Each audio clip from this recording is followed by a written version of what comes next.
আসসালামু আলাইকুম। যে যেখান থেকে আমার ভিডিওটা দেখতেছেন, আশা করি সবাই ভালো আছেন। বাংলাদেশের কথা, বাংলাদেশের মানুষের কথা কি আর বলবো ভাই। ফিলিস্তিনি আছে বিপদে, গাজাবাসী বিপদে আছে, তাদের জন্য আমরা দোয়া করব, তাদের জন্য আমরা সহযোগিতা করব।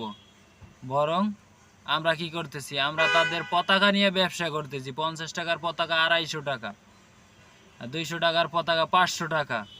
কি রে ভাই, আমরা তাদের সাহায্য না করে আর উল্টা ব্যবসা করতেছি। যারা আমরা ব্যবসা করতেছি তারা ইসরায়েলের চাইতেও মনে করি আমি খারাপ।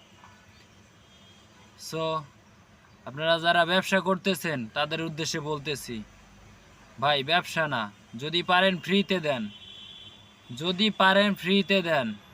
কারণ একটা মানুষ যাতে পতাকা নিয়ে মিছিল দিতে পারে, স্লোগান দিতে পারে, তাদের পাশে দাঁড়াতে পারে,